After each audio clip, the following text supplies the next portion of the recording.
Garden Basics with Farmer Fred is brought to you by Smart Pots, the original lightweight, long-lasting fabric plant container. It's made in the USA. Visit smartpots.com/Fred for more information and a special discount. That's smartpots.com/Fred.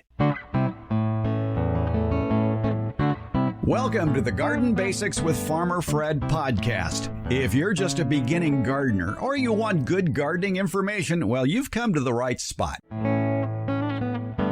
This is the time of year when you just might be wandering through your garden and you're drawn to some funny-looking aspects of your tomato plants. What is that brown leathery spot on the bottom of that tomato? What are all those cracks along the top of the tomato?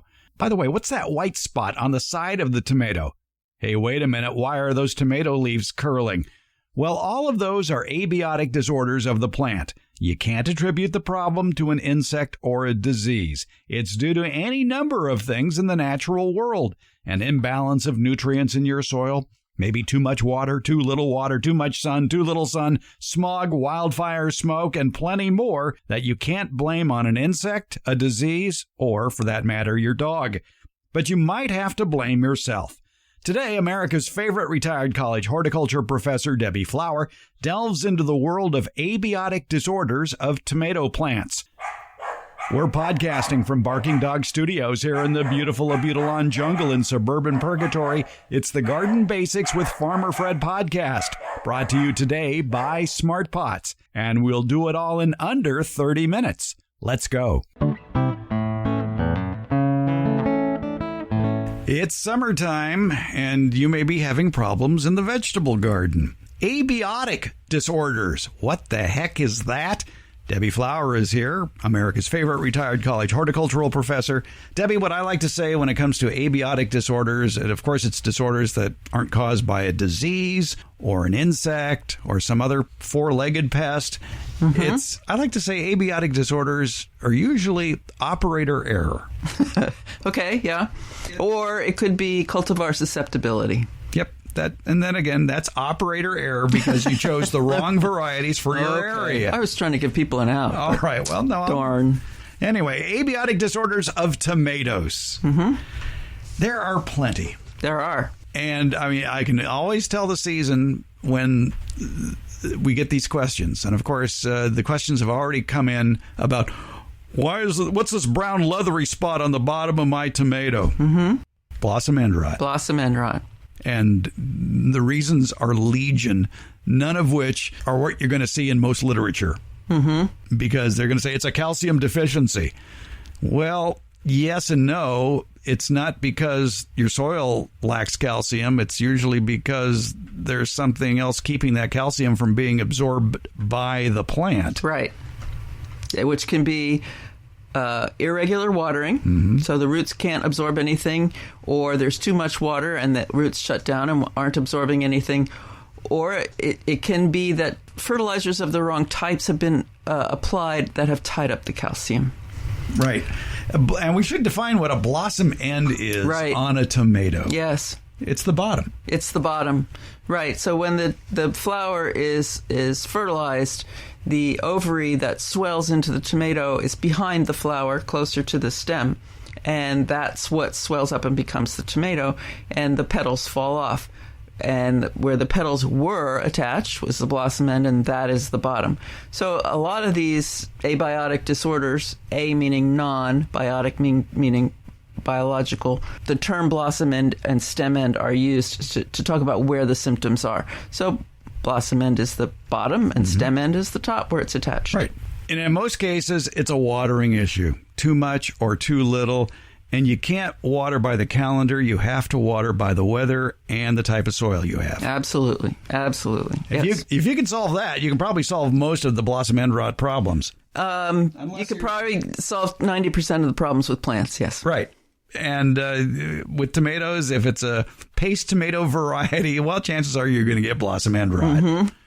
Yes, different cultivars have different susceptibility. I use the term cultivar to mean cultivated variety because most of these tomatoes have had a human hand to cultivate the variety, to create that variety. However, heirlooms are just varieties. They've just occurred spontaneously and continue to do so.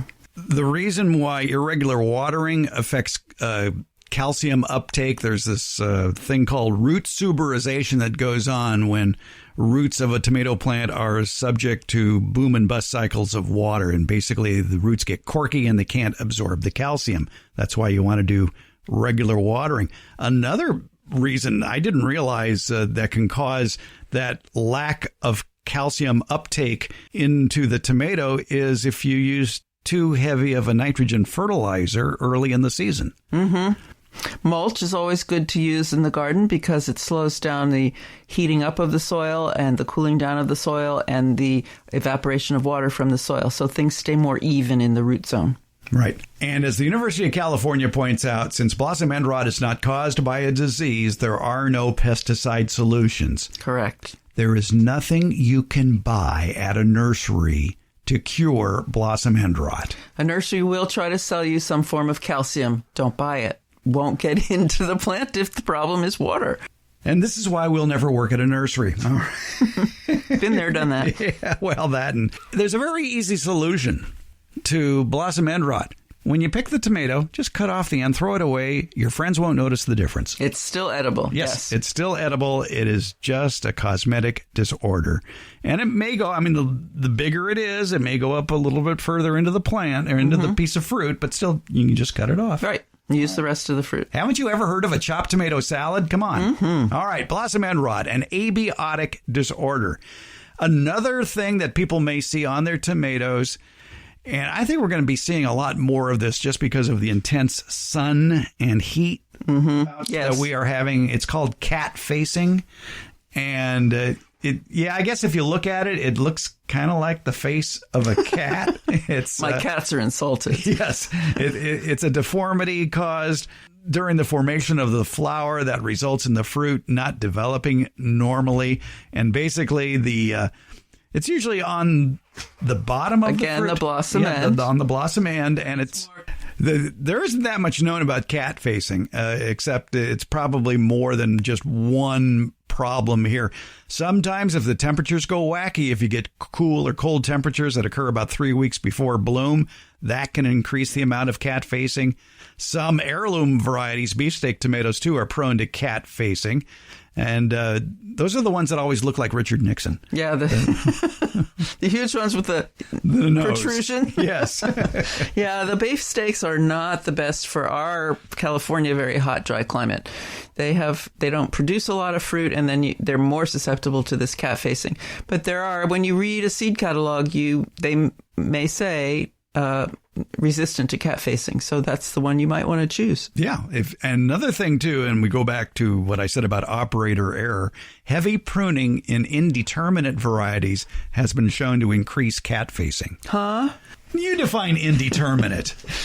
There are two basic ways that tomato plants grow. One is called determinate, and one is indeterminate. The determinate ones genetically have sort of a predetermined size. The plant will grow up to a certain size, flower pretty much all at once, produce the fruit pretty much all at once.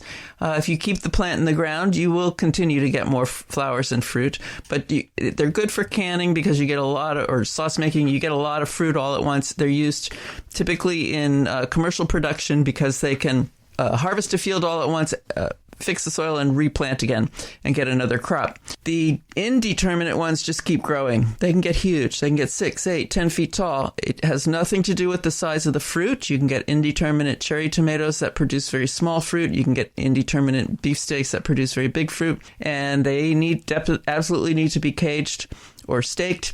And those are the ones that, if pruned severely, can end up with cat facing. All right, let's turn the tomato over. We've been looking at the bottom of the tomato. There are abiotic disorders that happen to the stem end. The top of the tomato is not uncommon, and you usually see this mid to late summer on tomatoes. You'll see cracks or you'll see concentric rings. Right. The cracks will start at the stem and move down toward the blossom end. Right. And the concentric rings will go around that stem. Sounds to me like somebody's been pruning away foliage. Right. Too much sun. It can, again, be the cultivar because there was one cultivar I grew for a school once. It was called Shady Lady. And everybody thought it grew in the shade. No, it doesn't grow in the shade. It produces so many leaves that the fruit are in the shade. That's a good thing. It is. And some are tomatoes, if you read a catalog, they'll talk about potato leaf tomatoes. Those tend to have more shade over the fruit. Right. And when you have shade, you have less sun issues, of which cracking and those concentric rings can be susceptible to. Right. And this one is due to the inside expanding faster than the skin. Right. And that brings us right back to watering. Yes. If you have irregular watering, and then there is more susceptibility to cracking. And as you point out, the varieties differ greatly. Yes. On their susceptibility to. It's like the old Henny Youngman joke, Doctor, it hurts when I do this. Well, then don't do that. Right. If you get a variety that's always cracking on you, don't plant it. Right. There's plenty of other children that need homes. And it may be watering and it may be climate. If you have a irregular climate, you have a period where that's not as suitable for tomato growing, very, very hot temperatures or very, very cold temperatures for several days. The message to the plant is you're done making fruit. You better mature this fruit so that you get viable seed, because the plant's job in the plant world is to make more of itself. So to make seed that will grow. So finish maturing that inside of that fruit and the skin so that the seeds have a way to travel, and be done with it. And then all of a sudden the weather gets better and the tomato inside continues to grow, but meanwhile the skin has gotten so tough that it can't handle that and it has to crack to accommodate the inside growth. If you're going out to the garden to pick tomatoes for your tomato salad dinner, and you're going to be chopping up tomatoes, choose the ones with cracking or concentric rings. You can just cut off the affected portions and chop up the rest. Be on the lookout for mold, though. Yes, or somebody living in the big cracks. Well, that's protein, but basically, all tomatoes are useful in one way or the other. Yes, so, fruit is still edible. Yeah, exactly. So again, that's an abiotic disorder.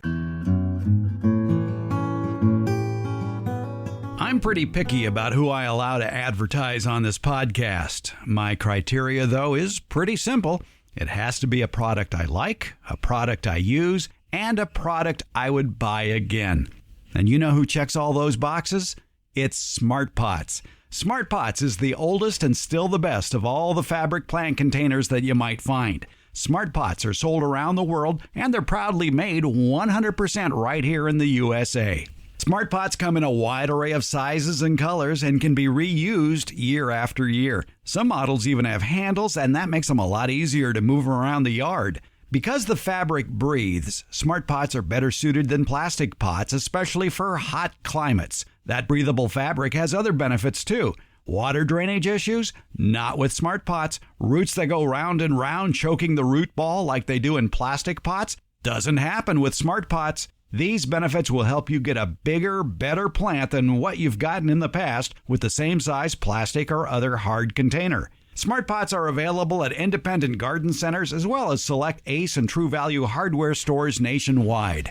To find a store near you or to buy online, visit smartpots.com/Fred. And don't forget that /Fred part. On that page are details about how for a limited time you can get 10% off your Smart Pot order by using the coupon code FRED. F-R-E-D. Use it at checkout from the Smart Pot store.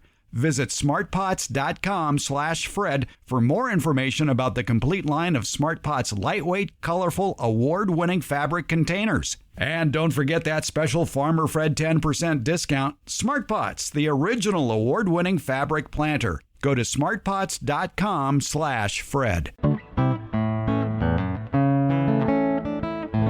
Now, there are some tomatoes that may look a little strange, or strange flattening of stems, or like several adjoining stems have fused. Fasciation? I'm fascinated by fasciation. Are you? Yeah. What causes fasciation or fasciation? Nobody really knows. Of course. That's why it's abiotic. Right. It can be caused by a microorganism, a bacteria, virus, or fungus, but nobody's ever isolated them or rarely isolates them to find out what it is. So it looks flat. I've seen it in sunflowers. Have you seen it in sunflowers? Yeah. It's very noticeable where instead of the head being round, it becomes sort of like eyeball, like a cat's eyeball, or where the iris is the dark center and the yellow petals are around the outside. So it changes the shape. And you can see it in, there's so many plants that get fasciation. Again, roses. Yes. Yeah. Unclear what's causing it in each particular case. And so the recommendation is that you treat the fasciation as if it is a biotic disorder. In most cases, it's not. And so you cut it off and dispose of it. Another issue that we're seeing more and more of here, and if you live in a hot climate, you may be seeing it as well, is a lot of internal white tissue inside the tomato. When you cut it open, you're seeing white stuff. Where is that coming from? If you're not seeing holes on the outside, it's an abiotic disorder. No creature has been involved in creating it, and it's just really high temperatures. Right, especially long bouts when you get 5 days in a row of 100-degree plus, and you got your tomato plants in full sun. You're seeing more and more of these abiotic disorders like the internal white tissue. And this is why, especially for people who live in hot climates, you may want to think about planting some of your tomato plants in an area where it's getting some protection from the hot afternoon sun. So when I lived in Tucson, I had tomatoes and peppers in my garden, and they faced south, and they were against a block wall. But I had a mulberry tree at a distance that intercepted that afternoon sun, and my tomatoes did just fine. Without that tree, I would have had fried green tomatoes on the vine. Well, in Tucson, though, don't you plant your tomatoes in January? Yeah, but it's still hot and dry. Yeah, and you're done probably by May, I would think. Yeah. There has been some research showing that internal white tissue issue may be managed with adequate potassium fertilization. It could reduce symptoms, but may not eliminate them. And again, some varieties just get it more than others. Right. I wouldn't go around throwing potassium around. No. Because you really don't know without a soil test if you need it. So get a soil test before you spend the money and if you throw it around, it could become pollution and mess up your whole system. So don't do it without a soil test. And frankly, getting a soil test is just good business for your garden. And if you've never done a complete soil test, had one done on your soil, it can't hurt to get one done. So if you are lacking, especially in the micronutrients, you'll have an idea of what to do. You'll know about that, yeah. Right. All right. Another tomato abiotic disorder, and we've certainly seen that here, is leaf roll, the curling or rolling of tomato leaves. There's a lot of reasons for that, too. Yes, there are. But often it has to do with the weather. Yeah. It can be, the first thing to do is categorize it. Is it on the old leaves? They'd be at the bottom. The new leaves, the ones at the ends of the branches and the top of the plant, or all the leaves. And are they rolling upward or are they rolling downward? And are there other symptoms? Do you see things on the fruit? Do you see spots on the leaves? Something like that. Usually when those leaves get a little crisp or hard and they get kind of leathery, you can have that upward roll, especially if it's a wet spring. And heat, drought, root damage, transplant shock can all lead to leaf rolls. Typically, there's no long-term damage. It's a reaction of the plant to its current conditions. Leaves don't remake themselves, so they may stay curled even when the condition is corrected, but the new leaves coming out will be normal if the conditions are corrected. This is one of my favorite ones to have if I have a problem, because just walk away. Can't do anything. Can't do anything about it. Just walk away. When the weather settles down, it'll probably go away. Maintain a consistent soil moisture level in the soil. As always. Don't apply mulch. too much fertilizer. Right. Mulch, yep. And don't damage the roots during cultivation. That's important too. We don't talk enough about that. When it comes to weeding your vegetable garden, if you start yanking at weeds, I think that's okay. But if you take a hoe or something and start chomping underneath it to bring that weed up, you're going to bring roots up. And that's not healthy. Or you're going to cut roots by chomping. Exactly. So maybe water the garden thoroughly, and then those weeds will come up much easier. Or use mulch, and you won't have as many weeds, and pull the weeds when they're very, very young. Yep. Yep, and it's amazing. Mulch solves a whole host of problems. Sure does. Well, here's a question that I know is going to pop up soon, and not just with tomatoes, but with squash as well. And beans. Where are they? I don't have any. Why does everybody else have tomatoes? Why does everybody else have squash and I don't have anything? Oh, be patient. It's the weather. It's the weather. Yep. When night temperatures get below 50 degrees and it's sustained, or day temperatures are above 90, and a lot of these plants just don't set fruit. The big difference between poor performing tomatoes and poor performing squash is a pollination issue. Tomatoes, that's not that big a problem because it's wind pollinated for the most part. Squash, on the other hand, does need the male flower and the female flower to be growing at the same time. Mm-hmm. And early on in squash season, I noticed my zucchini out there, it's all little boy flowers. Mm-hmm. They typically have, They come first. They typically, come first. They're lonely. Right. But the girls wait. Yep. Yeah.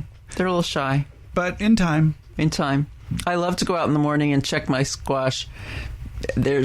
I've been very lucky because there's been lots of bee activity, lots of insects inside the flowers.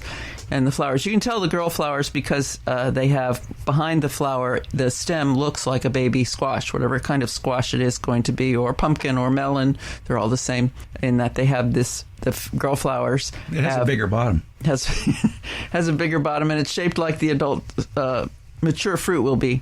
And the males are just on a stem. And you want to see them open at the same time. The pollen is only ripe in the morning, and the female flower is only receptive for the pollen in the morning. So if you're not getting bee activity or insect activity to move that pollen from the boy to the girl, then you have to do it yourself by taking the boy flower off the plant. I strip the petals if I have to.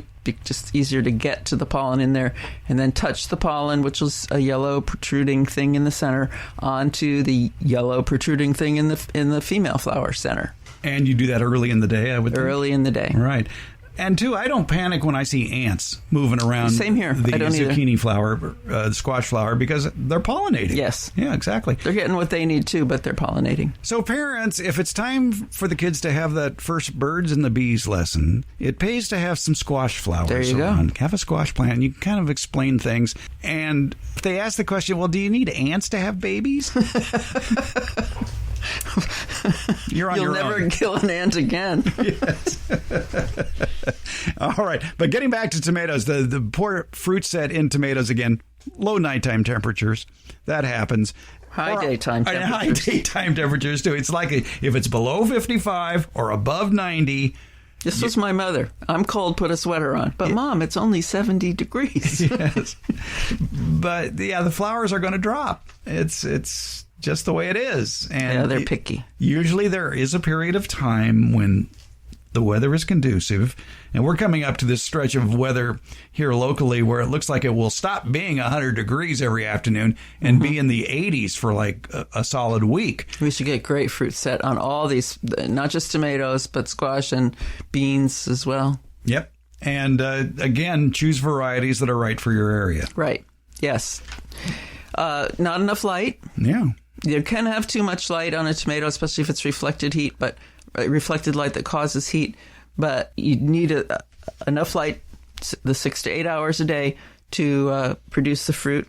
And too much nitrogen fertilizer. If you're out there applying fertilizer on a regular basis, typically nitrogen is the highest content. It's the first number on any fertilizer bag. And you'll end up with a beautiful plant with lots of green leaves, but no fruit. Yeah. And again, I would still urge planting tomatoes where they're going to get some afternoon shade from the hot sun. But you're still going to get 6 to 8 hours in of our sunlight. climate. In our climate, yes. Yes. In New Jersey, where I went to undergraduate school and grew tomatoes, we grew them in full sun, and we pruned them to a single stem and staked them to get fruit in a shorter summer than we have here in California. So it depends on where you live. Wasn't that school named after a tomato variety? No, vice versa. It'd be Rutgers? Yes, Rutgers. Oh, okay, all right. Another reason is too much smog, and I will add to that wildfire smoke. Yeah. That can inhibit a plant from developing. It can. Yeah. So not too much you can do about smog or wildfire smoke. I don't know where you'd move to avoid it. Right. But it's tough. Yeah, it is. But then again, that's, again, an abiotic disorder of tomato plants' poor fruit set. But in time, it balances out. Yeah. Sunburn, sun scald. Again, lack of leaf cover. Yes. And what does sun scald look like? It looks like skin cancer.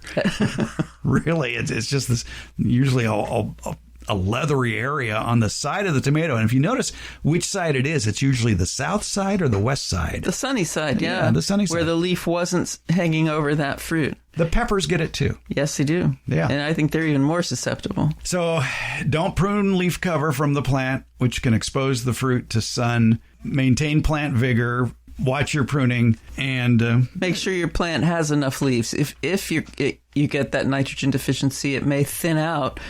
And it can happen slowly, and you don't really see it going on. And then all of a sudden, your fruit is just really exposed. So you're going to get these blotches. They start out tan because it's just dead skin, and they're not necessarily on any end. They're where the sun has hit the plant. And then over time, they often start to turn darker black. They might have black spots. And that's because funguses and bacteria are moving in because it's a place that they want to hang out. So the fruit is still edible. Just cut out that part. Right. Yeah. Sometimes when that fruit turns red, the leathery area remains white. Sometimes it becomes covered by black secondary mold, which is very unappetizing looking. But again, you can cut off the infected portions of that.